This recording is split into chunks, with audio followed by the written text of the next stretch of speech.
Ladies and gentlemen of the interwebs, welcome to the Beacon TVL show, your source for fun, engaging news here in the space. I'm your host, Chris the DeFi Professor. Solo dolo today for today's show. Just wanted to kind of just sit in front of you guys and just kind of talk about what's going on with a lot of different news topics for today. And just wanted to thank you guys for joining us today. Just taking a second to get the word out to our various spots on what's going on today. So let's talk about the biggest. Should we talk about the biggest news today? Let's talk about the biggest news today.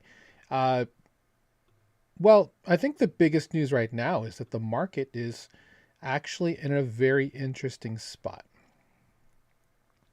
because I believe I just saw that a whole bunch, like I want to say it was 80 million in leveraged longs, just got squashed, something like that.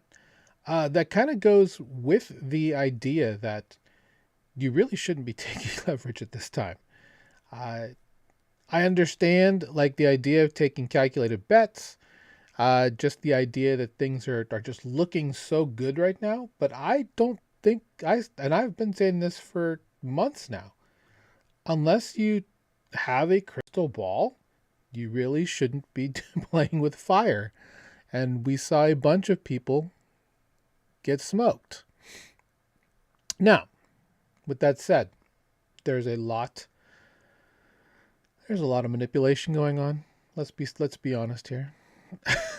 So there is that too. Bitcoin was at 82, roughly, almost 82, back down below 80. I think we'll see. Yeah, I think we'll see a little bit more of that. If we, I mean, just zooming out, right? Up and to the right overall. We'll talk about why that most likely is. People saying is the bottom in. I still don't think the bottom is in. Obviously, not financial advice. Do your own research on this. I've been calling for sideways crab market for most of this year. Honestly, definitely first half of the year. We're almost to June, and we're still in this sideways rangy area. So I don't think that changes, guys. I think we're going to stay range bound here. I don't think we go back down to 60 unless something terrible happens with President Trump's trip to China, where he took half the capitalist world with him, including NVIDIA CEO Jensen Huang and Tim Cook from Apple. And also Elon Musk is also joining them, all on the trip to China to try and work out something with President Xi Jinping.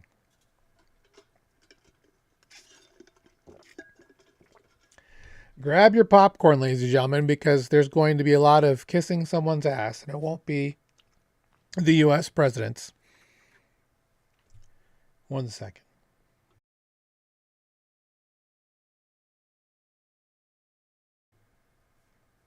But with that said, it looks like there are buyers defending here.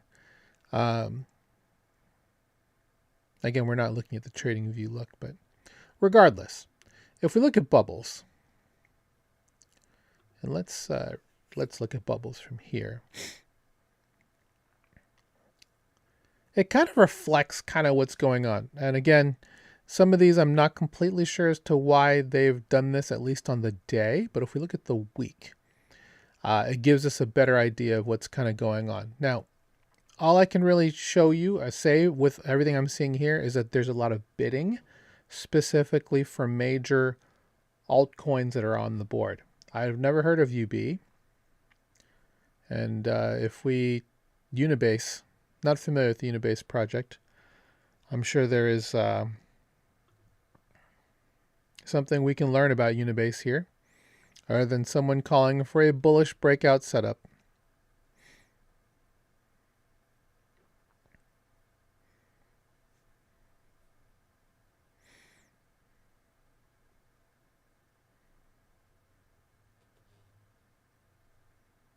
The DeFi toolkit with on-chain metrics like TVL and governance vote turnout.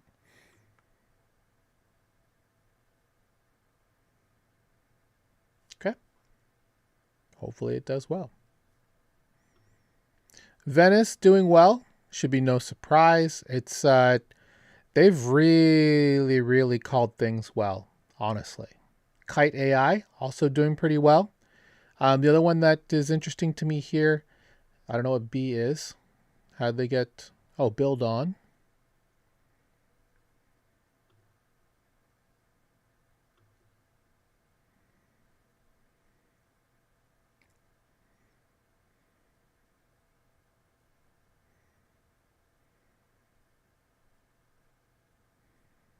Looks like this is about builders.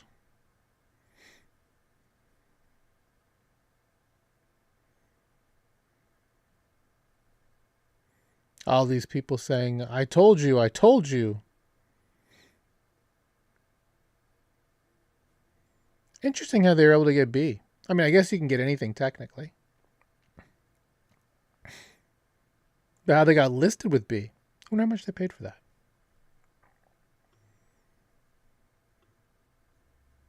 Stacks up 11.5. RWAs, altcoins like big blockchains like Injective, Sui, Crypto.com even, ICP, Caspa, Say, Near. I already mentioned Stacks. Link has had an amazing month. Knight on Cardano doing well. Jupe up 13. That's good to see. But overall, the narratives haven't really changed, which is interesting to see. It's all up 2.1. In fact, Sol, if we go back to the chart, is on the verge of reclaiming 100,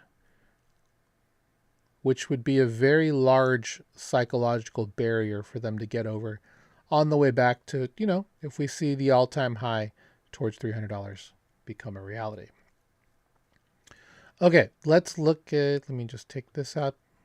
So let's look at the Clarity Act. Let me make this bigger. From what I'm seeing, markup vote is supposed to be tomorrow. That's going to be the 14th of May at 10:30 Eastern. So roughly, we'll know more probably around 11 o'clock Eastern. This is meant to most likely be a party line vote, meaning this should pass. Although Chris Coons, I believe his name is, has said he's going to be voting against the Clarity Act. So it looks like John Fetterman from Pennsylvania is going to be the lone Democrat in support of this bill. We'll see exactly how this kind of works out. Elizabeth Warren has come out and just mentioned she's going to flood with all of these amendments. Now, regardless of how you feel about Senator Elizabeth Warren, she surely knows how to mobilize things when she's got real passion or money lining her pockets from the banking cabal.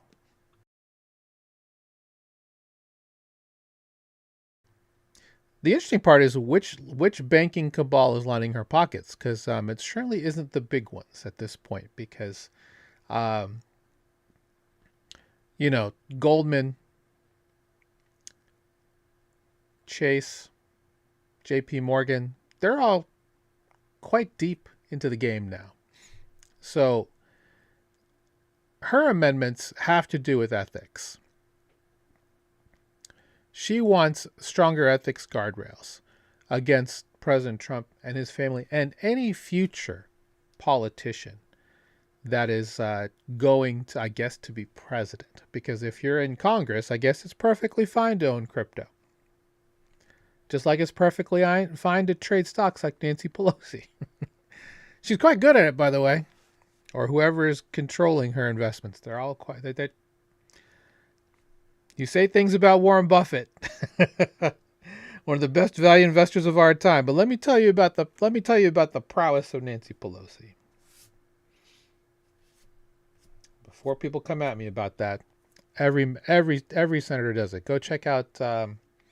There's a specific Capitol Hill tracker that tracks everybody. That tracks stocks and crypto. And guess what? They're doing it. The only difference is, at least with crypto, you can be anonymous about it. Like when people put out shorts before the president comes out with an announcement. How'd they know? That's crazy. How'd they make so much money? You tell me.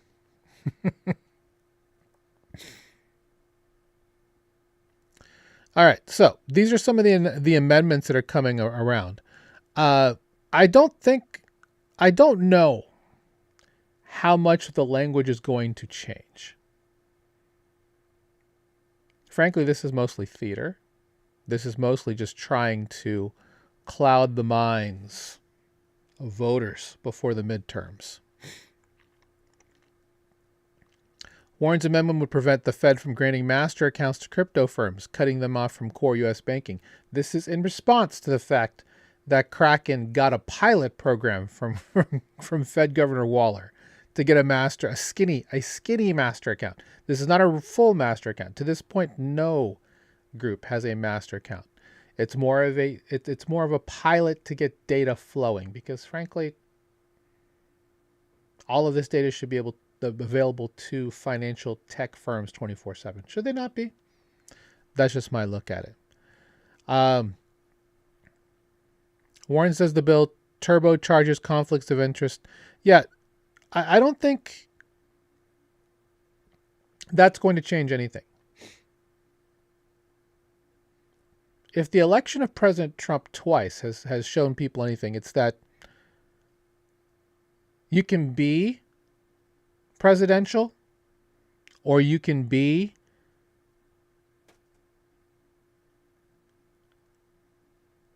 respectful to conflicts of interest before you enter public elected office and make sure that none of that shows up that way. Or you could just say, I don't care, which is, frankly, what President Trump has done, right? Anything that shows any sense of conflict of interest, he'll just point out how he's smart and you're dumb in most cases. Legal tender ban. The amendment seeks an explicit ban on using crypto as legal tender, including paying taxes with crypto. Now, this wouldn't stop you from paying your state taxes with crypto, because there are multiple states that allow this. Colorado being one of them. And frankly, nobody either knows about it or uses it because they want you to pay with Bitcoin. And I'll be honest, don't pay your taxes with Bitcoin. You can pay for certain things with Bitcoin, but don't spend actual Bitcoin on it. I think that's silly. That's just me personally. But I understand the idea of people who want to spread adoption by spending Bitcoin. That's fine. Now, if they allow paying taxes with stable coins, that would be a different story altogether, right? Now, again, the wording here is interesting, right? Because I don't believe that the majority of these assets, with the exception of Bitcoin or Caspa and a couple others, are truly crypto. Because most of these are proof of stake networks, right? They're issued. There is cryptography behind them. But if you're in a proof of stake market, this is my interpretation. It's not really crypto anymore. It's digital assets. So this is important. This is important here because this means that you could probably pay with stablecoins. In fact, they probably want that. Yeah, 100 amendments rammed in there over the last 48 hours before tomorrow morning. My guess is none of them will be addressed. I'm sure maybe a couple of them, but the majority, all of this has been a done deal for a couple weeks now. It's all just theater on when they want to put it through, and more pain for everyday people in the markets. And I'll tell you a little bit more about that in just a little bit. So, even though the SEC and the CFTC are working together and have already put out all kinds of language because there's been worry that the Clarity Act won't pass this year, this apparently is regulatory clarity, again, for digital assets. Very interesting on the wording there, right? Doesn't talk about crypto, digital assets, which is what I believe everything should be framed as. Stablecoin safeguards. This is already done in the Genius Act. So this is more of just reinforcing that.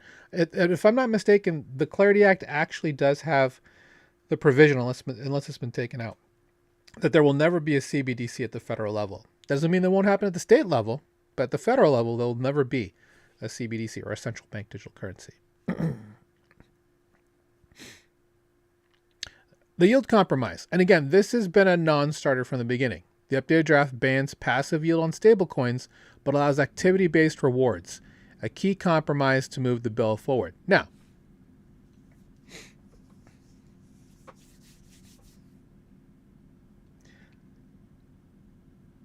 what's interesting is I think this is the part that Coinbase really fought for, although at this point it's moot for them because they got their banking license, which is also the reason why Elizabeth Warren is angry about that type of stuff, because she doesn't believe that anyone but banks should be able to issue legal tender. Sure, whatever. That sounds like a very regular thing. Problem is that banks don't transact in the same way that stablecoin rails would. They're actually working on integrating that at this moment. And most of them are done. They just haven't talked about it. But the activity-based rewards, and by the way, that is the key word here, rewards. So yield will happen as long as it's framed as rewards. This is the part that Coinbase CEO Brian Armstrong that's the word he's been using for a very long time. He got this to work. How he got this to work, I'm pretty sure we're going to find out in popcorn later on, because the point is they want this to move forward because there's a couple of congressmen who have been on the beat path, talking in podcasts, talking about the idea that now that this is passed, we can now bring on more legislation on top of this. So that's why I think this is theater, because once Clarity is passed, all this money comes in. Private credit starts to bloom. Maybe the bottom really is in if Clarity passes. If it passes. And at this point, I'm still iffy, but most likely it probably will.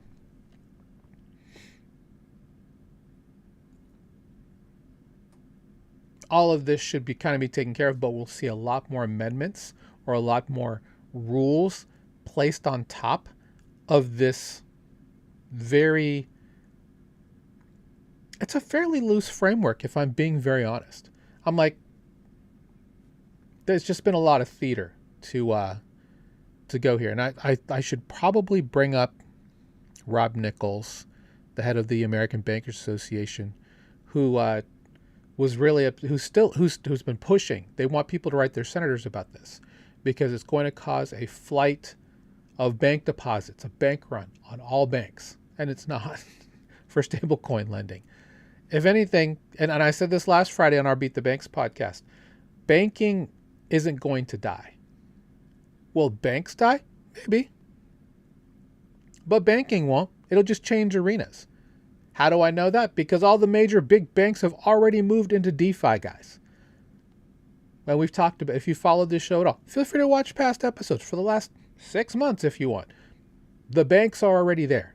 They're already integrating in front of your eyes.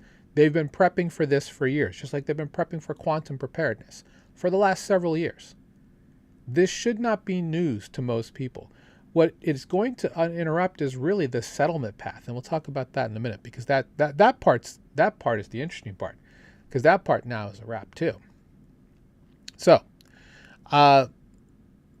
amendments are filed. The markup's going to happen tomorrow. The floor vote. And then the goal is to get this to President Trump's desk now by July 4th. Not February, not March, not April 3rd, July 4th, as a quote-unquote gift to the American people, a present to the American people for the president.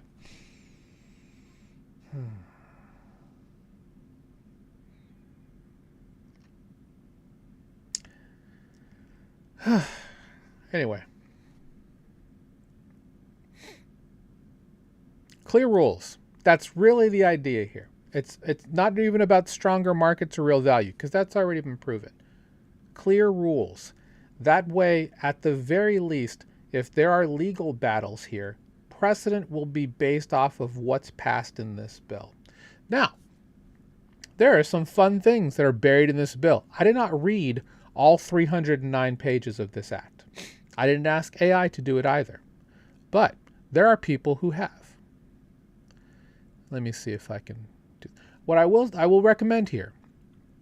The DeFi Education Fund. If you don't follow them, please follow them. They're a lovely group. They've got a lot of people underneath them. They're tracking the anti-DeFi amendments. Stand with Crypto, a group that you know I'm heavily affiliated with, also following the markup. So there's this piece here.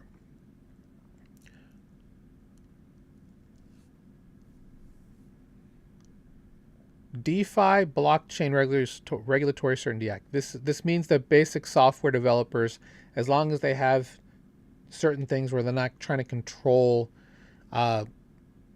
people's money from being treated as a money transmitter, they are exempt from all of the rules within, and I'm saying that as a very overall blanket statement. There's a lot of protections for DeFi operators and builders in this bill, which is good to see that it made all the way to the end.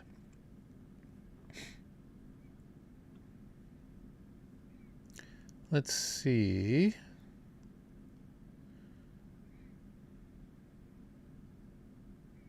And if you want to, you can certainly find that it's not hard to find the actual act. There's a couple weird things that are in there. Like there's an affordable housing provision in the market bill. And I'm like, why is that there? But there, as you know, and maybe you don't know, there is a problem with legislation in the United States Senate and in the House where it's called pork. The idea that they can hide things in specific bills to push them through based on the likelihood that they're going to be passed, right? You saw this with the update to the Affordable Care Act, right, where they took out the fine for not having coverage. That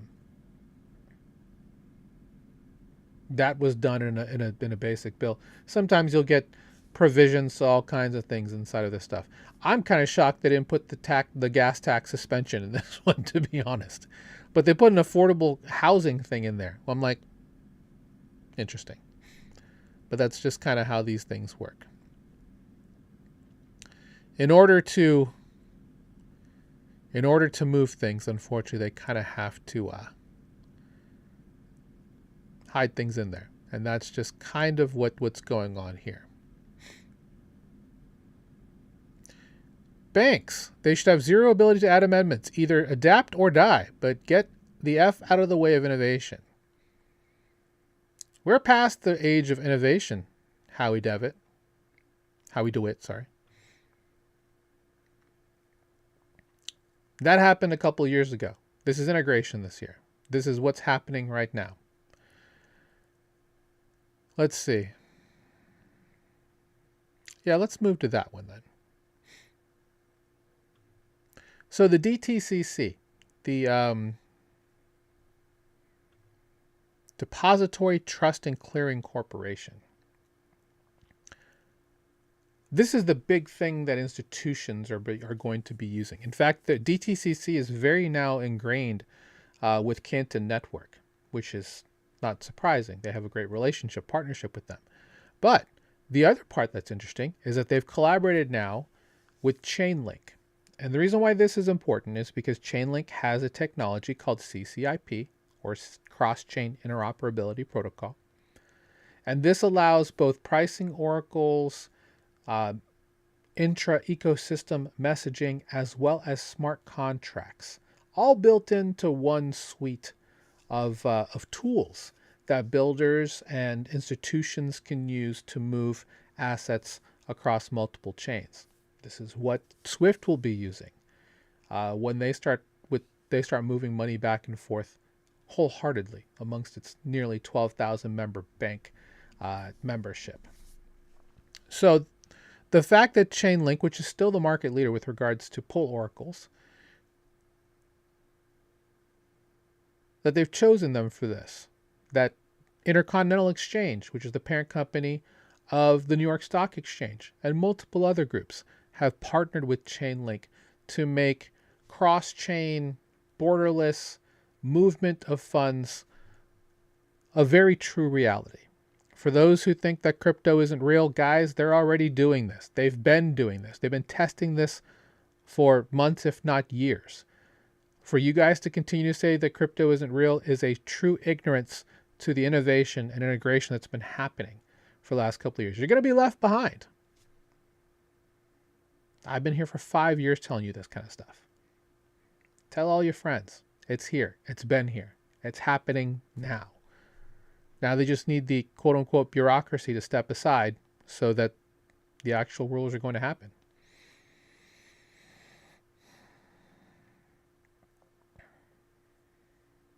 So,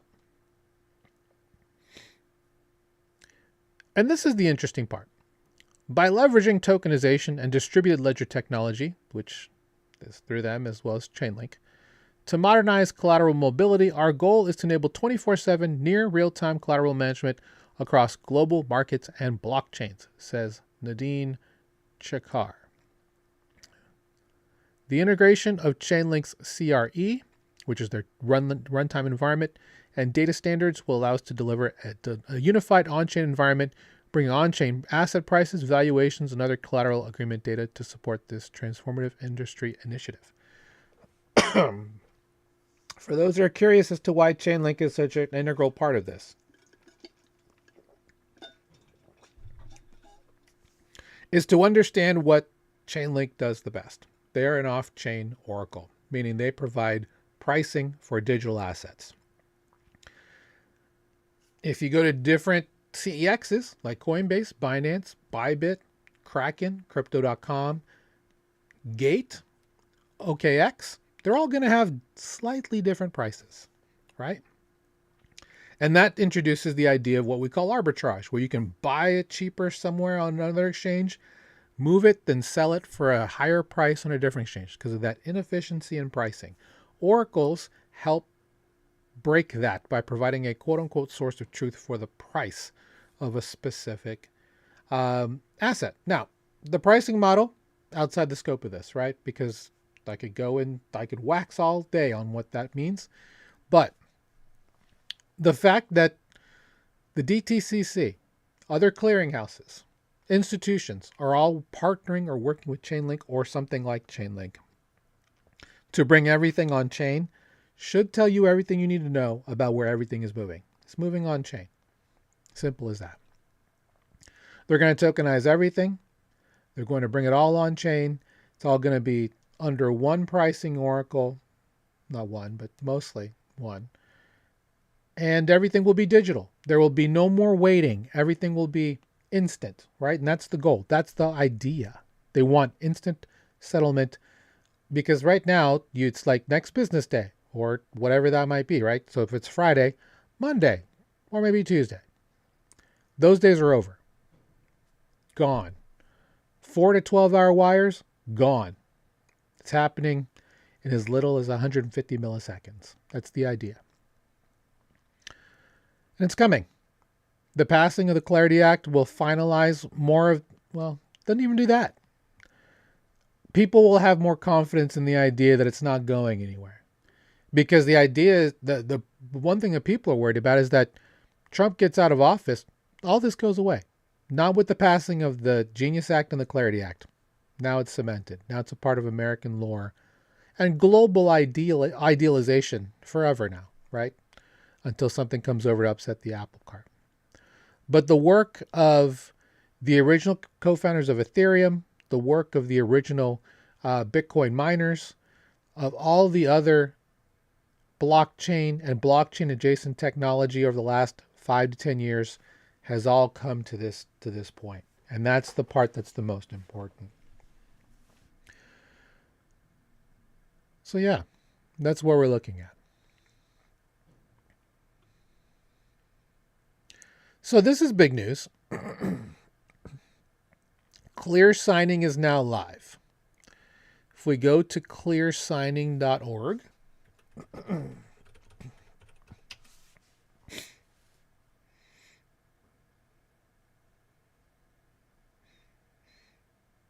all that this does is provides an open standard for human readable transaction signing.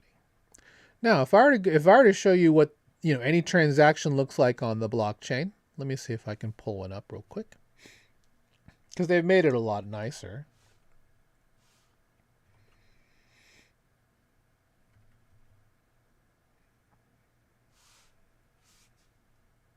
Well, let's just go to Etherscan.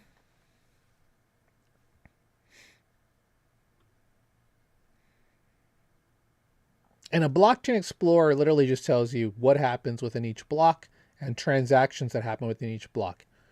And that's how a blockchain is created. A blockchain is just a chain of blocks. A block is literally just a report of approved transactions, a ledger, if you will. That's obvious. That's what people normally use, a ledger, a system of credits and debits between two parties, right? So the Explorer gives you a very neutral way to look at exactly what happened. Now, in most cases, this is what it looks like. You'll see a transfer, but even then, you will see what looks like, this is a very nice readable version. The actual trace is kind of crazy. Let's actually see this. We'll view the source. That's not what I'm looking for. Anyway, you'll see the topic, you'll see from, the to, and the idea of what's going on here. Some people may look at this and say, this is crazy. I have no idea what that says. But the Clear Signing Initiative allows you to take this entire block of hex material, and then it reads to exactly what's going on here, right? So this looks more like this, something that's more human readable.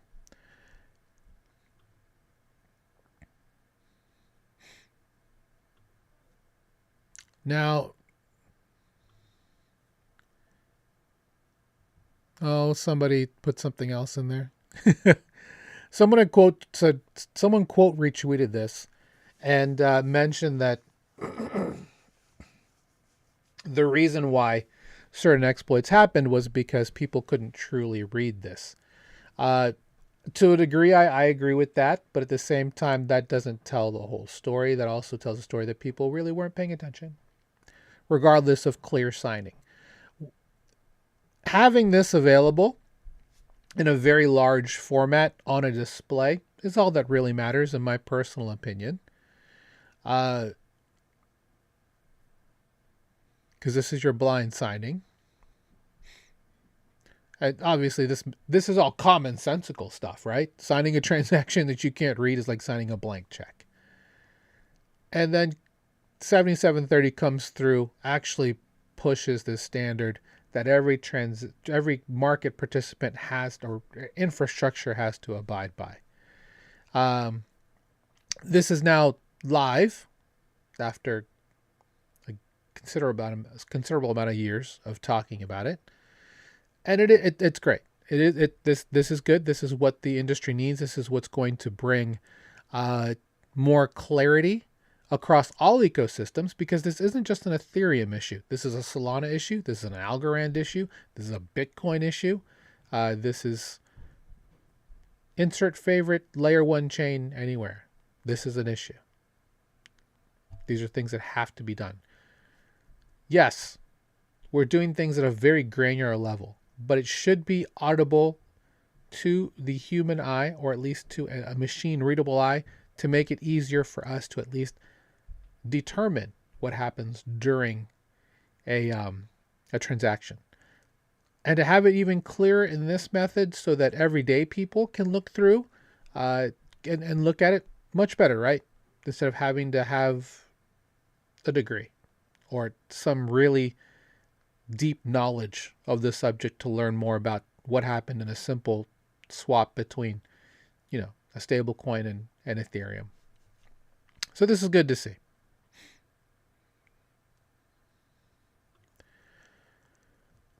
So in terms of seeking clarity, because and also with backing, which is also kind of the play on words of the title of today's show, the first steps in the technical recovery for the bad debt on Aave. And again, if you remember the website that we talked about a couple weeks ago, which is DeFiUnited.world, a lot of groups came together. How does this number keep shrinking? It grows, it shrinks. It's interesting. Do people just rescind? I don't understand. So Arbitrum DAO is the only pending vote. All of the other votes have gone through, and they have approved these loans from Mantle, from Aave DAO, from a couple other groups to contribute this money. And most of that's going to be on loan. But the fact that they're now progressively refilling the layer 0 OFT adapter for Aave and reopening RS-ETH operations with now that things are going to be backed, they can just reissue new RS-ETH because it's a liquid stake token. Remember, it's a liquid stake tokens. They are a symbol. They're a marker. They're a receipt token that your ETH is being parked at a system that's using it for security, validation, consensus, whatever they're using it for. And that's the nice part about liquid state tokens, is that they're really just a receipt token, so they can just reissue a new one if need be to verified and validated holders. That's why Bedrock, who has UniBTC, when they had an issue, everything was fully backed, so they just issued new UniBTC.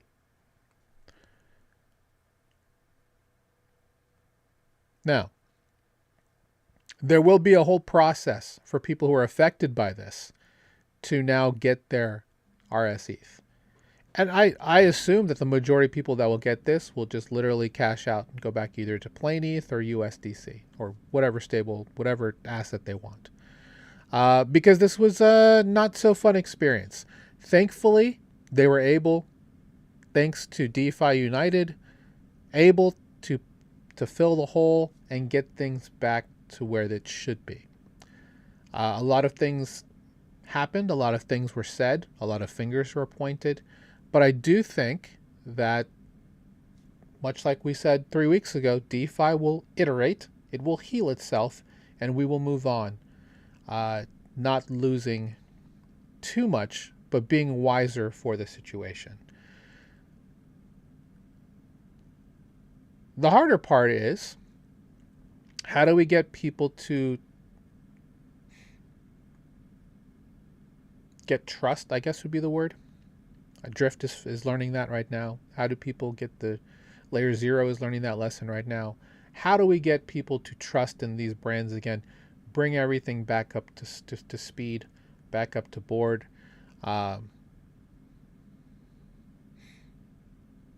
What happens now? What happens next? These are all important things that will be answered.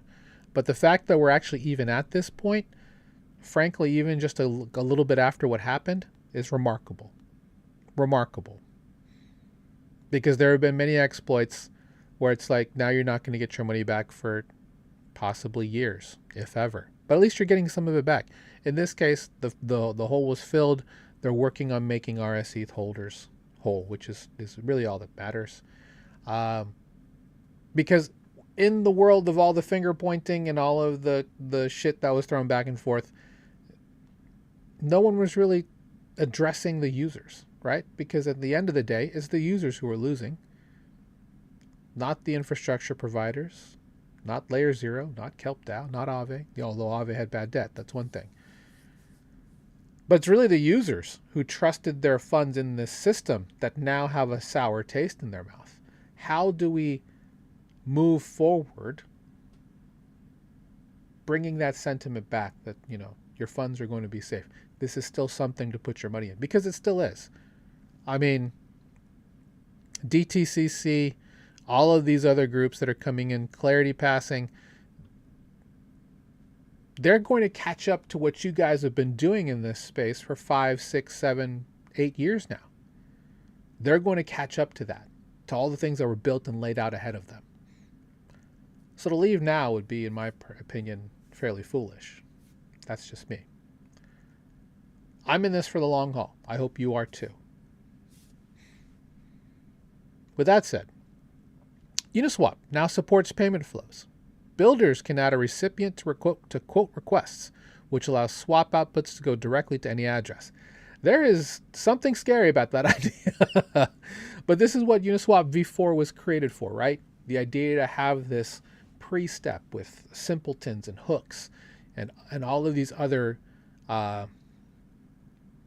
flows available before the swap happens to help really create custom strategies or just custom liquidity paths, which is really, really cool, really fascinating in a decentralized, quick way, right? Because these things happen in the blink of an eye. They're not like, oh, we'll see you back in like 30 minutes. No, these things happen immediately. That's the beautiful part about the Uniswap API. This is for aggregating across multiple providers of liquidity flows so that this can all be done very quickly. And again, this is probably way in the weeds for a lot of people who are just casual users of DeFi, just wondering what this all means. This just means that for a builder, they can add, they can vary they can, like if they find a better transfer that's like using a different chain to get you a better deal, that'll happen. This will actually be interesting for builders who are using DeFi as payroll. I know multiple groups who pay their employees using a smart contract system. This is a great way to do that. And what's fascinating is that for a lot of people, they're paid literally by block. And blocks are literally every second. So you're being drip fed your paycheck every second. So the idea that you can now have, payment flows that are specific and always make sure you get the most available, at least for the protocol that's paying you, having a guaranteed optimized route so that you're always getting the best trade for whatever you're paying out in. Always good to see. Is it always going to be one-to-one? No. This is why we have slippage in this industry, which is the tolerance that you have in percentage between the price that you are quoted by the decentralized exchange and the price that it actually executes at, right? You want to make sure that you have a very tight tolerance, and then that means you're as close to one-to-one off of that price quote as possible. And these are the things that you want. Yeah, so that's great news. Great news for them. So, Starknet. Oh, Starknet. Man, their ethos score got slashed. Crazy. 439. So this is with their privacy-focused STRK BTC wrapper. Let's get this there. Get this there. The idea is to bring ZK-powered or zero-knowledge proof-powered shielded Bitcoin to its layer 2 blockchain. It enables confidential transfers and shielded balances, meaning you have no idea if you were to look at the Explorer, this would be blank. People can transact in very private and very confidential ways.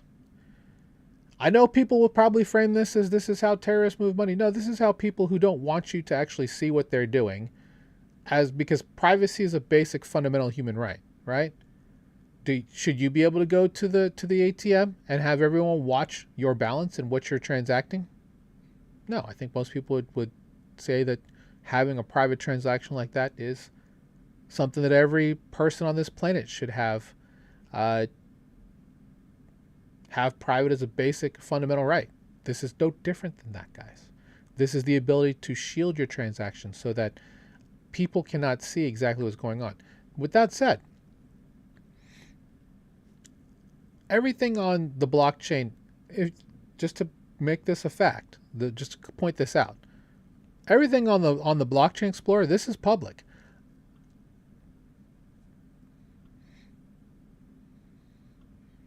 No idea who this is, but I just know that they sent.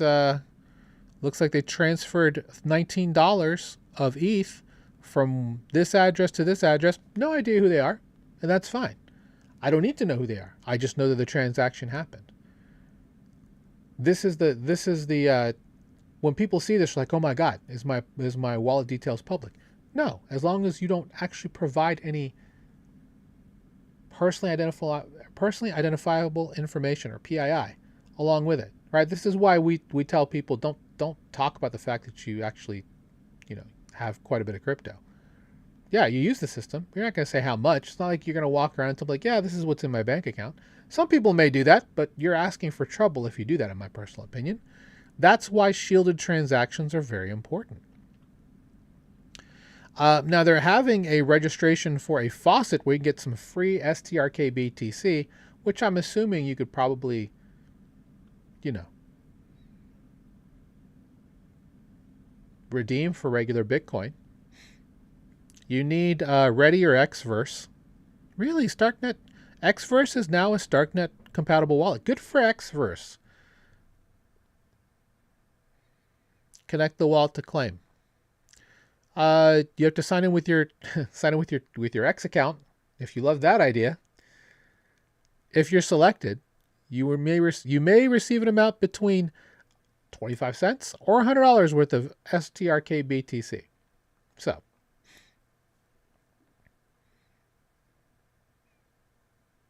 the average distribution is expected to be around $4.20 per selected user. Nice. But individual amounts may vary.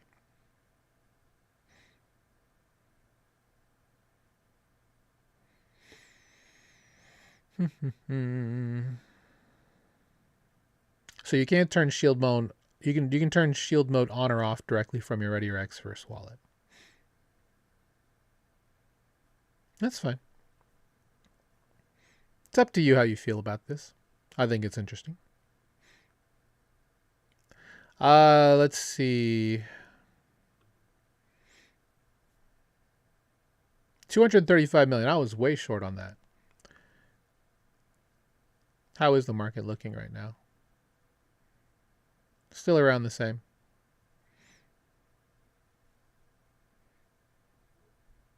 Well, one of the big market narratives, if you want to call it that, is perps, right? Besides prediction markets, RWAs, perpetuals. We've talked about this on our Friday training, which is called Beat the Banks. You can watch that every Friday, 3 p.m. Eastern. We've covered perps in fairly deep detail multiple times. Solana is getting pretty damn serious about doubling down on perps. They actually bought the handle perps. Fun.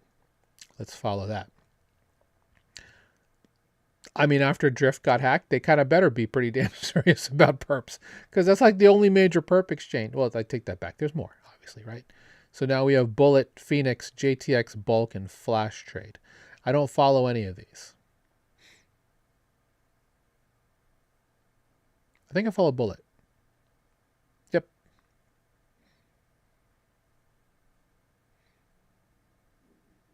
Shout out to ELI5D5, by the way.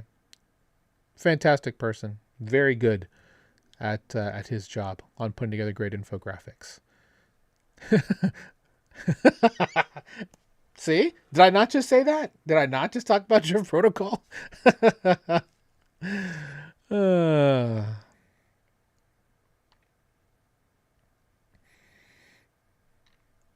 Anyway, so the reason why is probably the Tether thing, right? Everyone wants a piece of what Tether's doing, just like everyone wanted a piece of what DYDX, Synthetics, and GMX and Gains were doing, right? Hyperliquid moved in, just ate everybody's lunch with a high performance chain. Wall Street quants forming the company, and now they are gigantic. They've eaten everybody's that I just mentioned, their lunch combined. Hyperliquid is the biggest game in town. It is very important for Solana to get anywhere close to this number. Right now, their combined perp dex volume is 30 billion. And that's with GMX on Solana, by the way. Yeah, they're not getting, and obviously there are a couple others like Mango Markets had to shut down. So does the lend count? No. There's Just wasn't a whole bunch of perp decks. Zeta Markets, shout out to them. They're just not approaching hyperliquid speed. Now, if we were able to get all of the meme coin traders on Solana, which is, let's be honest, 90% of them, uh, to start getting into perps, we might see something interesting. But perps aren't meme coins.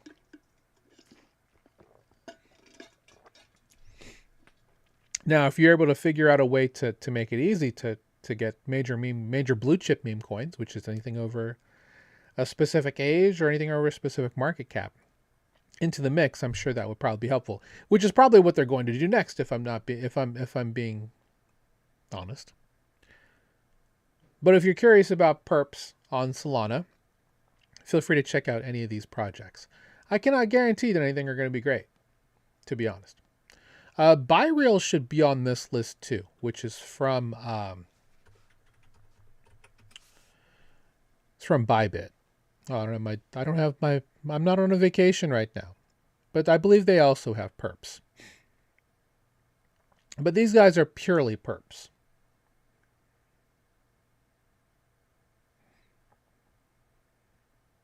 A serious counterattack in on-chain perpetuals. I mean, Xstocks is, until they get tokenized and actually in-kind redemption, they pretty much are also perps, are they not? Well, no, I guess because they're not technically futures. But yeah. If you're curious about perps on Solana, great article. Shout out to ELI5 DeFi for this. Thank you for your hard work for that.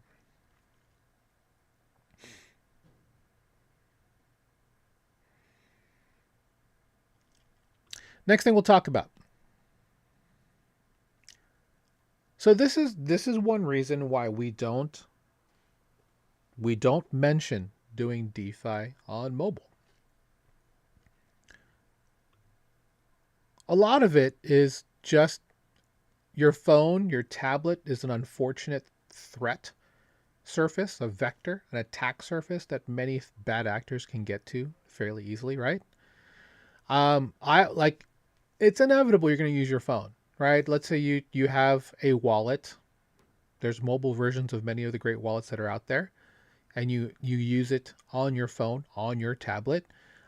If I do it, like if I'm traveling, I am definitely doing it in an area where there are no cameras around. I will scope the area to make sure, and I'll be very private with it.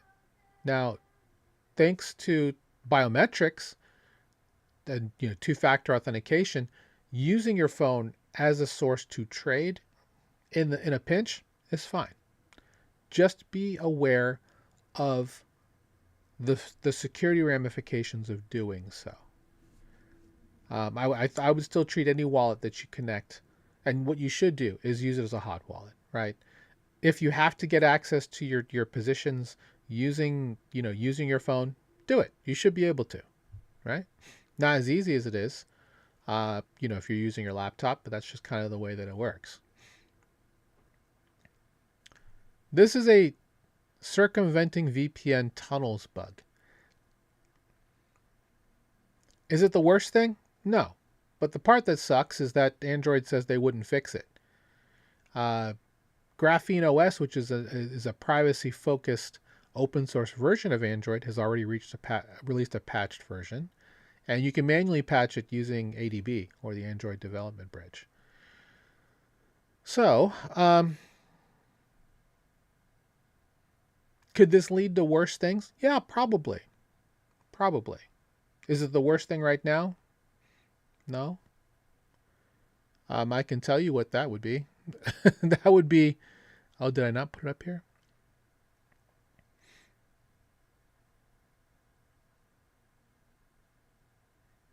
Yeah, I guess I didn't. The biggest issue right now is the supply chain attack that's going on. It's pretty bad. If you're a builder, I don't know how many builders are watching or will be watching this recording.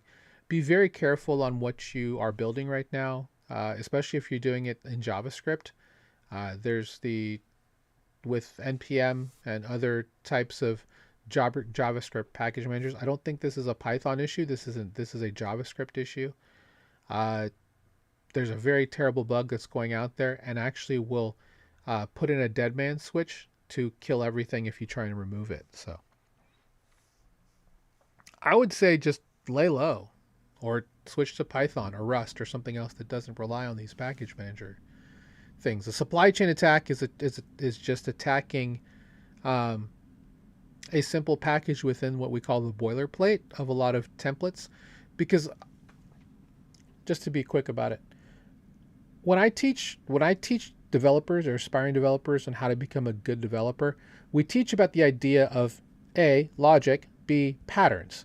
And patterns involve doing the same things over and over again, whether it's just through functions or with what is now common, which is called boilerplate code. So you can go open up a terminal and say, for example, let's just use npm create dash react dash app, which will create a basic app for you, which you can then modify to your liking using React. It lays out a complete app for you that's easy to kind of work through, look through, especially if you're learning. You learn so much by understanding what the default app is. The thing is that that default app is made up of parts. There are libraries that are automatically put in. Groups have been finding ways to attack those libraries that at the surface you may not even realize have been attacked, because it's what we call a supply chain attack. Something in the background. There's nothing you can do about it, unfortunately, except not build anything right now until this blows over, because it's really bad, especially on the JavaScript side. If you're on the Python side, Rust side, Go side, whatever, I think you guys are fine for the most part. But for web-based applications, a whole lot of them are done on the JavaScript side because of all of the great things that can be done in that arena using JavaScript. So just be very careful out there. That's the one thing I will say, is that you don't want to be in a situation where you are in a bad situation, ultimately.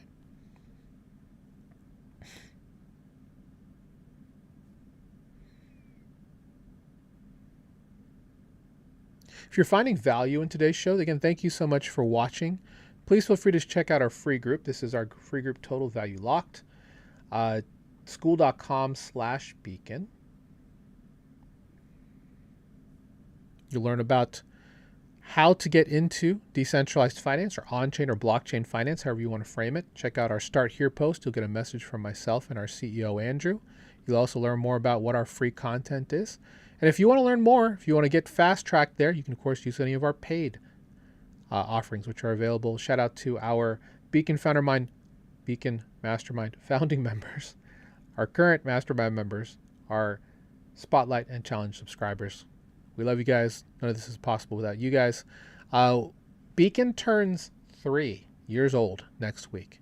An amazing feat, something that we frankly didn't think we'd get to. Obviously, we all have dreams to get there, but the fact that we have been here for 3 years, after additionally being in this space for more than 2, is amazing.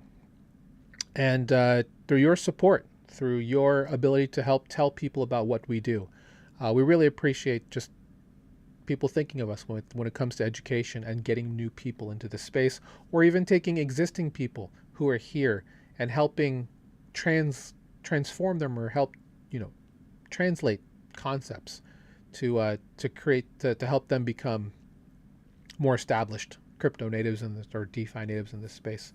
It's been an absolute honor to be able to be a part of so many people's journeys in this space. So shout out to those who have thought of us. Greatly appreciate you. Shout out to all of our partners as well. We have a huge network of alliance partners that are with us in terms of content we're very grateful to, that we're big fans of, that have helped us introduce them and to help them introduce us to their user bases, to help get more and more people aware of the idea of investing in blockchain ecosystems, digital assets, having that literacy. If you know anybody who needs that, please feel free to send them our way. Happy to oblige. Feel free to follow me on Twitter if you like, at C Soriano. Just look up the DeFi Professor. You should be able to find me. Check out my pinned post. I am invited to the Philippine Blockchain Week. Huge dream come true for me personally. And if you'd like to help me get there, looking for trip sponsors right now, specifically for my network event that we'll be having in Manila next month. So if you're a protocol looking to leverage my connection to not only just what will be the Philippine government in terms of how blockchain's being done there, but also to a large number of Asian, Pacific, and Southeast Asian audiences. Would love to help introduce your brand and talk more about the concepts behind what you guys are doing to these groups that are there. If that interests you, please reach out. With that said, let me look at one more thing. Yes, this. If there's one thing I can tell you is important about this space, guys, it's IRL connections. Even though we're in an on-chain world where it doesn't matter where you are, you can access a blockchain. You can access DeFi.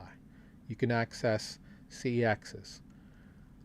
The one thing that's great is being able to actually meet people in person, deepen those ties, speak with people who might be a like-minded investor like yourself.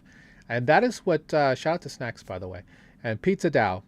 This is for a global pizza party happening on May 22nd in 9 days. If you're in the Nebraska area, you can meet me and Logan, who's been on panel here. He's the president of the Nebraska chapter of Stand With Crypto. I'm an ambassador for Stand With Crypto for the Omaha area. We'll be hosting ours at 5 p.m. on May 22nd. We'll be live streaming it, actually. So if you're interested in seeing that, you can watch that. The actual Pizza DAO group is also live streaming from festivities on their end as well through a couple of different avenues. Shout out to On-Chain Media. They're an official media partner for them specifically for that. So there's still time if you want to host a party. You can just host a party and then register it with Pizza DAO.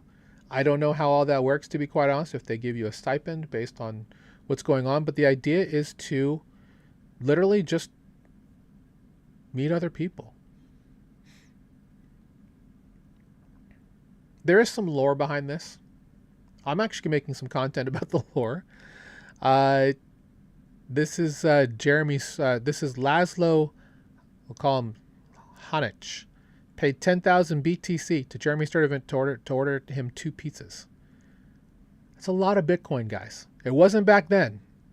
I can tell you, in 2013, I tried to order pizza from Domino's while I was at work with a friend of mine using Bitcoin, because they offered the idea of doing it. I'm like, oh, let's do it, because we both had wallets, and then we pulled it up. It was a $10 pizza we were going to split for carryout, and the service fee was $53 in terms of Bitcoin, and I'm just like,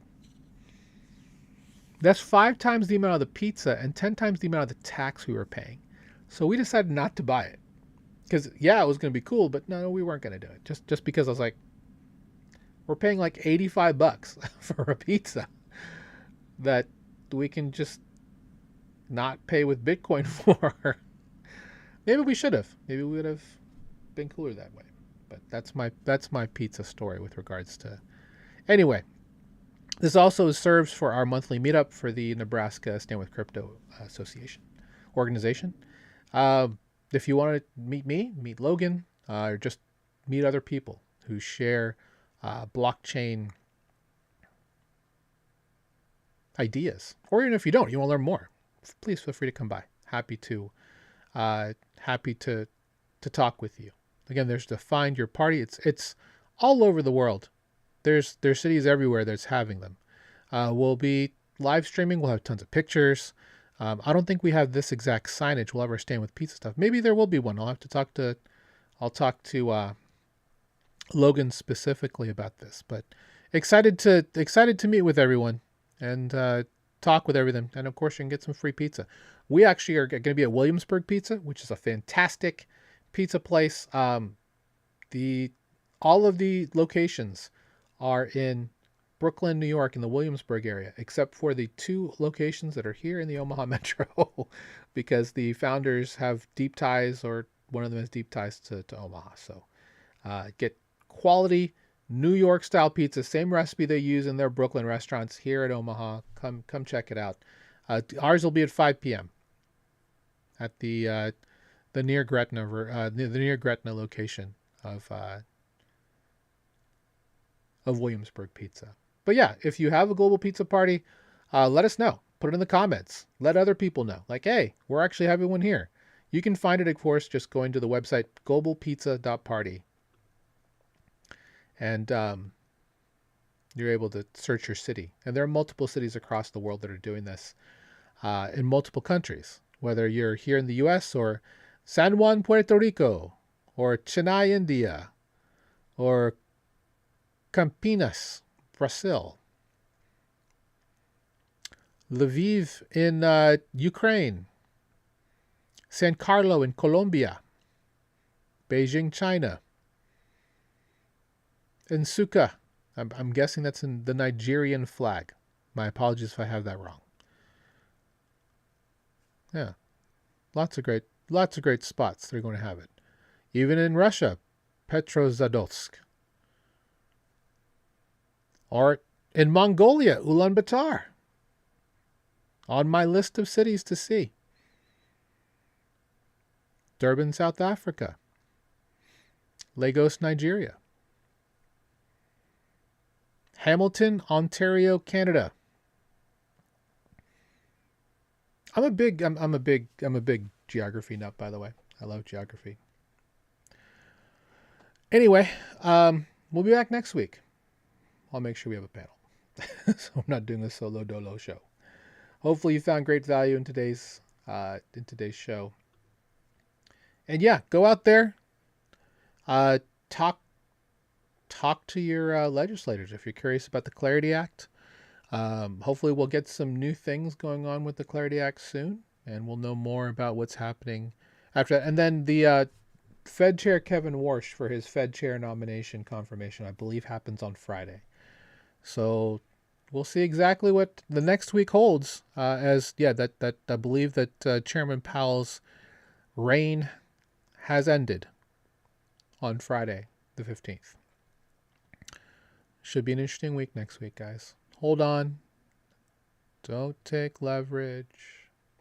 Just don't do it. Even the best get liquidated. Unless you've hedged on the other side, then who am I to tell you? Obviously not financial advice to your own research. We'll see you later. We'll see you on Friday, 3 p.m. Eastern for our Beat the Banks podcast. We started last week with our quantum preparedness talks. I'm going to be working with quite a few people to try and get that moving, to get some better materials in front of you and what you can do to be ready for the quantum era that's coming soon. So feel free to watch last Friday's on our socials here if you're curious about that. We'll see you on Friday, 3 p.m. for that. Till then, take care. 07. Beacons up. Banks down. See you later, guys. Have a great day.